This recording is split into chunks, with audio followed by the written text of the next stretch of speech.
All right. Hi there, U.S. historians. So today, there we go. Okay. We're going to keep going with our understanding of the progressive movement. Okay. Now, you don't need to write this part down. Instead, what I would do is I title your notes business reforms. Okay. So that's what we've been learning about. Yesterday was monopolization being a problem, right? And some of the reforms that are going to come out of that. So first off, this part hopefully should be some review, right? But I want to make sure that you understand it and have it in your notes. Okay. So the main issue that needs to be resolved regarding business reform and regulating business are monopolies. Okay. And you need to make sure you understand what that means to be a monopoly, right? So it's complete control over an industry's production, right? So you see that with Andrew Carnegie with vertical integration, right? Where he controls all the steps of the process of producing steel, right? He owns the coal mines that are going to be then heated, okay, to heat the iron to make steel. He owns the iron mines, right? He owns the steel mills. He owns the railroads to ship his product, okay. So then controlling the quality, the wages, but then also the prices, right? And we'll talk about that here in a minute, right? And the other thing that a lot of you had mentioned was this general kind of census of there's a real lack of competition, okay, in the market. Okay, and that's usually kind of the best way to identify a monopoly. Okay.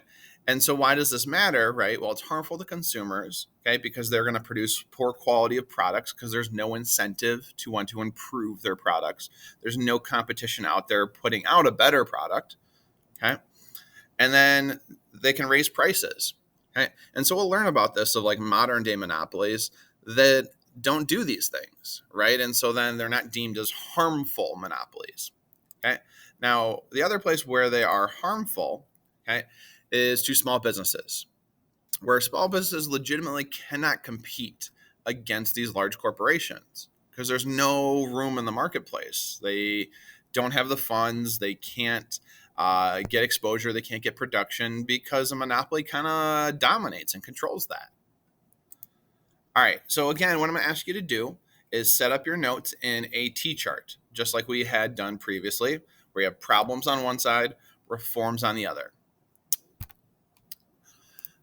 So the main problem that we've been focusing on with business reforms is trusts, monopolies, controlling the market, right? Remember, trusts are basically kind of the same. It's where Standard Oil basically consolidates all of these companies under one big company, Standard Oil. So they look like, oh, all these different companies, but really they're controlled by one larger entity.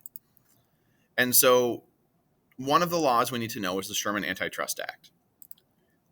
And so what this law did was it said, okay, any attempt to interfere in free trade is illegal. And that's oftentimes what monopolies are doing. Okay. Their practices are making it difficult to do business. Oftentimes they will refuse to ship goods of competitors because they control the railroads. The whole railroads charging different rates is interfering with free ability to get your goods to market. And so what you see is the federal government says, okay, we're going to then, if there's no legitimate competition, if these companies are deemed a trust, then the federal government is going to dismantle that company, break it up into more smaller companies that have to compete against one another. Because essentially the game has been rigged. And so they're trying to kind of create the original kind of intent of capitalism, this idea of competition. Now, modern day, that doesn't happen very often. You're going to see the entrepreneurs are like, well, hold on now. We spent our entire lives building our company. And now all of a sudden you're saying we become too successful. You're basically dismantling the thing we've worked for our whole lives. So typically what you're going to see more commonly is the use of the Federal Trade Commission. So what that is, it's a governmental department that regulates business.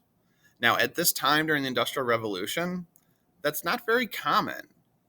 For the most part, the public felt, well, it's your private property, right? It's your private business. So the government shouldn't be telling you how you can run your business, what you can and can't do with your business. And this is now starting to see in the progressive era a change in that mentality. So more often than not, it's not that like, okay, a company has grown too successful, it's grown too powerful. It's, are they doing harmful practices? And so if that is the case, they will be issued a cease and desist order, meaning like, nope, you need to stop what you're doing, or you will be subject to fines and like restrictions and more additional regulation against your company. So this is why, we'll talk about like modern day monopolies, where it's like, okay, like they are a monopoly, but if they're not harmful to consumers, then we don't necessarily, say, hey, like we need to regulate you. Okay, so we need an example of this. So the example that we used in class is Standard Oil. So Standard Oil, as we see in the political cartoon up here, we've seen similar ones before, is definitely kind of like dominated the oil industry.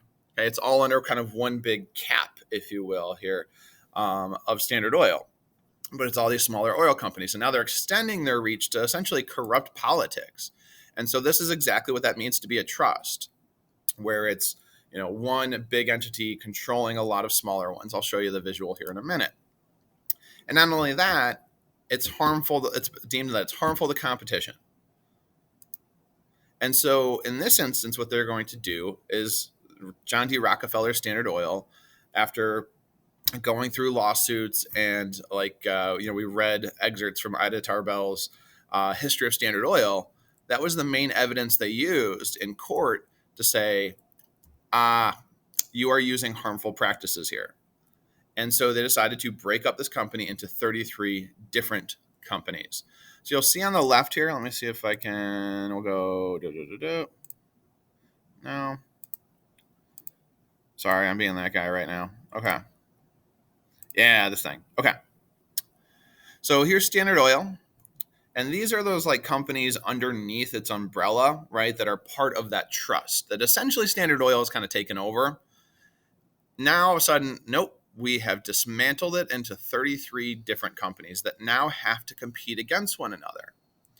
Now, here's what's an interesting part that students oftentimes note is we start to kind of, again, see over time this consolidation into a few companies again, right? So if I'm looking here, like this is kind of modern day, right? These are some companies that I recognize: Marathon, BP, Shell, Pilot, okay? That maybe that's like a natural part of capitalism where, some of the companies that are less successful go out of business, right? And so that's something we'll talk about is like, have we reached a tipping point again where the government needs to step in and break up some of these monopolies or regulate these monopolies? Okay. And we're talking modern day. So that's it for today. Have a wonderful rest of the day, historians. Remember to be awesome.